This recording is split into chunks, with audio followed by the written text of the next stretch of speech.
I call this the star exercise. You just want to cut out a star. You want the points kind of long and not necessarily even.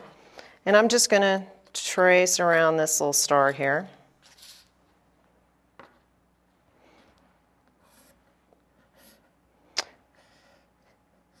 And as we paint this, we're going to be layering pure color over pure color. And I've got some stars all drawn out on here.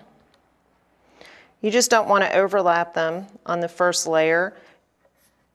Since we want to see one color through another color, you do want to overlap them, but again, they have to be dry. Otherwise, you're going to get that physically mixed color, which is not always quite so attractive, especially if you're using two complementary colors. So I have some drawn out on here. I can see them, you probably can't. So I'm going to go ahead and start painting some of them in.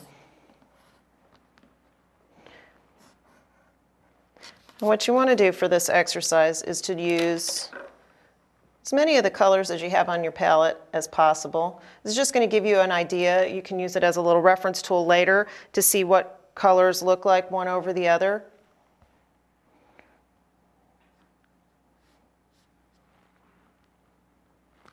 And I'm just going to put some gamboge right here, which is a darker yellow.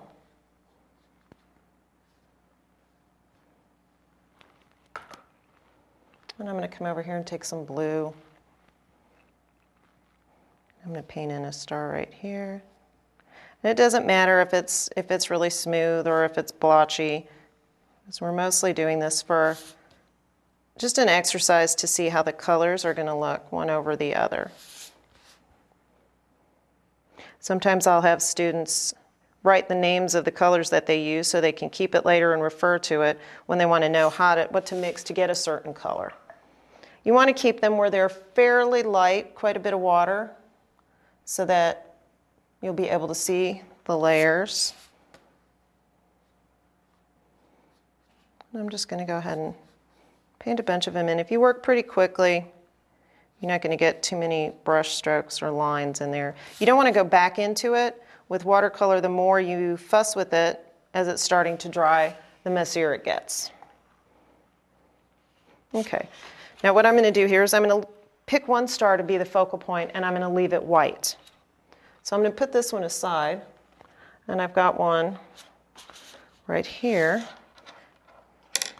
Now this is what it'll look like after I finish painting the first layer.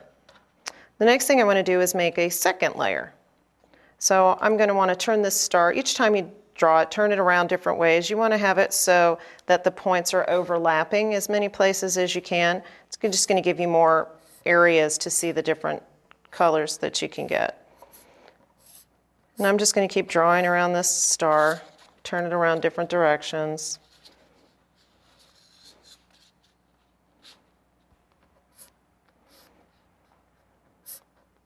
It doesn't really matter where you put them as long as you get enough overlapping.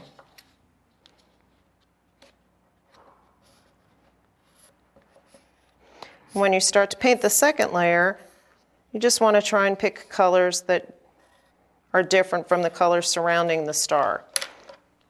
You don't want to come in here and put a color that you've already used so that you just see what it looks like with two layers of the same color. So I'm going to come in here with one of these pink tones. This is a bright rose. I'm going to put right here. And then you can see what the bright rose looks like. Try not to splotch it all over. I'm going to see what the bright rose looks like on top of the vermilion and on top of this sap green here.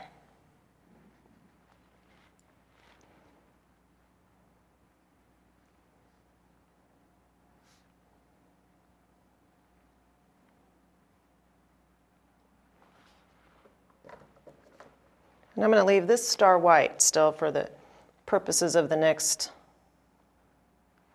part of this exercise we're going to do. And I'm going to put some peacock blue in here.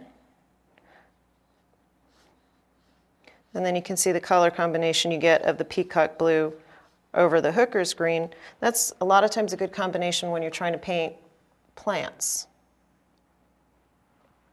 and foliage just to add some blue on top of your green. So it'll give you a darker green and a brighter green as well. And you can see I'm not really worrying about staying in the lines too much here. We're going to do other things to this painting, so that's not really going to matter. Now, I'm going to put, I think, I'm going to put some yellow in here. Just want to pick a color that's not, you've not already used underneath it.